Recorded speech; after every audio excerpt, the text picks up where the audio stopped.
spanduk itu tertulis terang benderang pencapresan 2024. Nah, di sini Anies telah melakukan banyak pelanggaran.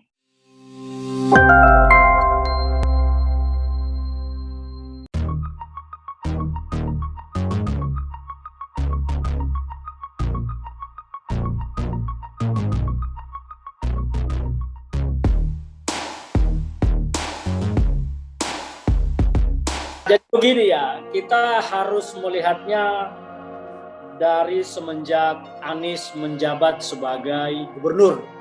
Ini adalah hal pertama yang dilakukan oleh Anies Baswedan setelah 3 tahun kepemimpinannya sebagai gubernur.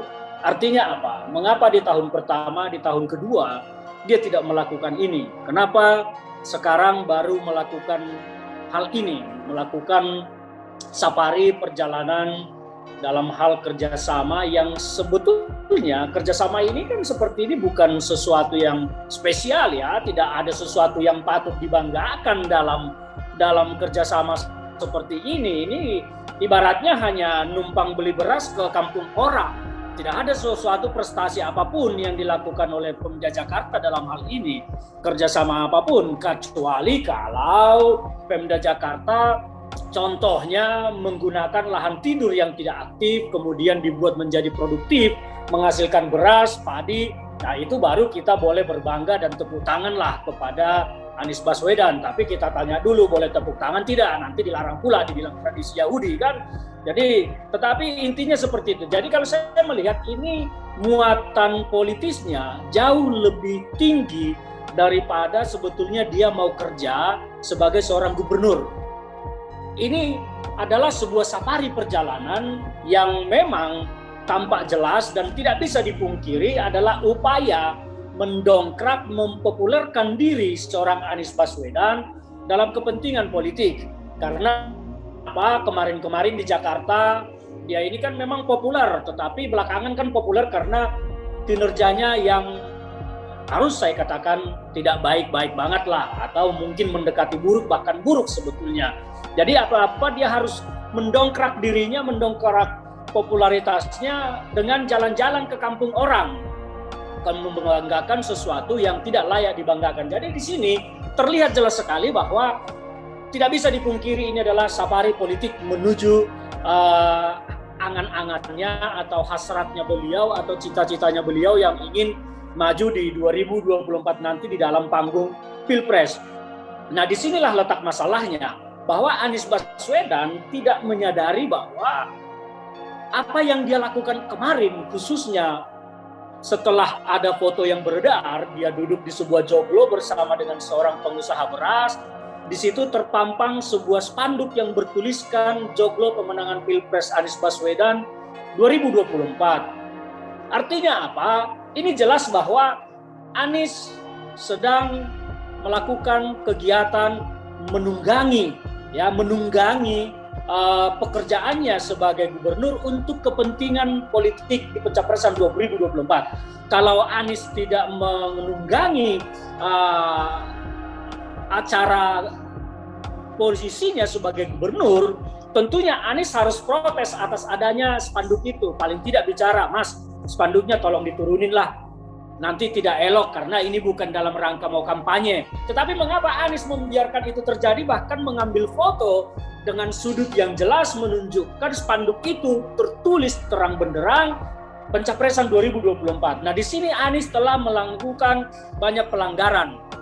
Karena apa? Yang pertama, perjalanan Anies Baswedan sebagai gubernur ke Jawa Timur ini dan ke Jawa Tengah, yang membiayai siapa? Apakah dia biaya pribadi, atau dibiayai pengusaha, atau dibiayai siapa?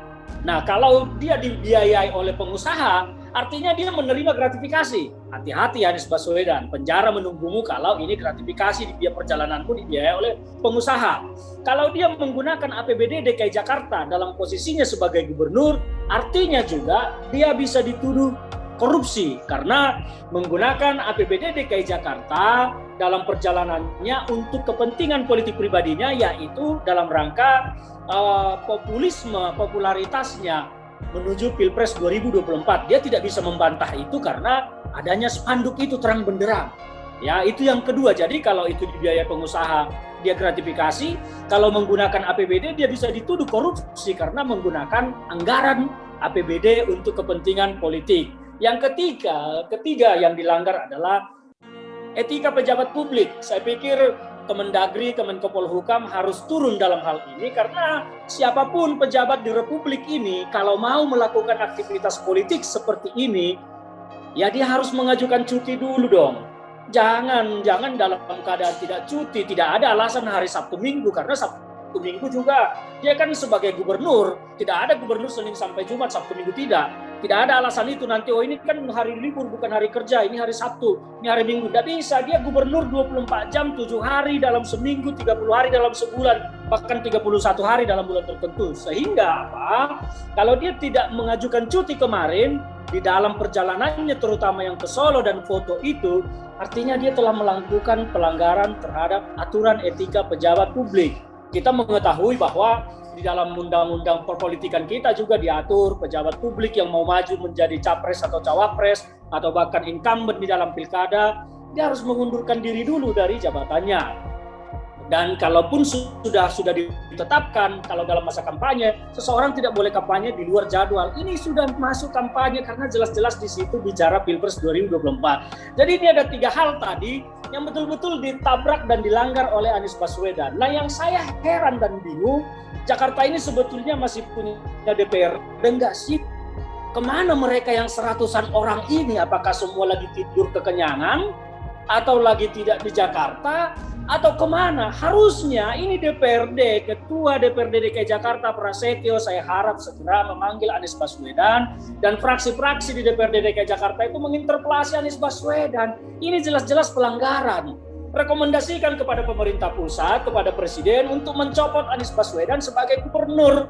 Karena perjalanan ini adalah perjalanan politik yang dilakukan oleh Anies Baswedan dalam kapasitasnya sebagai gubernur. Ini melanggar banyak ketentuan dan melanggar banyak aturan. Nah, ini yang harus dipahami dan diketahui oleh publik, bahwa yang dilakukan Anies itu banyak pelanggaran. Yang pertama tadi saya bilang, siapa yang membiayai perjalanannya? Kalau swasta, gratifikasi, hati-hati penjara. Kalau dia menggunakan APBD, artinya dia telah menggunakan APBD untuk kepentingan pribadinya, menyalahgunakan jabatannya untuk kepentingan politik pribadinya. Kecuali kemarin spanduk itu tidak ada, ya dia masih bisa beretorika lah menjawab, oh ini kan bukan safari politik, ini kan kepentingan beras Jakarta. Padahal dari dulu kepentingan beras Jakarta ini tanpa Anies ke Jawa Tengah dan ke Jawa Timur pun tidak pernah kekurangan. Tidak pernah, coba Anda cari satupun berita yang mengatakan bahwa Jakarta pernah kekurangan beras dari zaman Kompeni Belanda. Tidak pernah. Ya, artinya apa? Jadi yang dilakukan oleh Anies Baswedan ini bukan dalam rangka mencapai sebuah prestasi baru. Sama sekali tidak.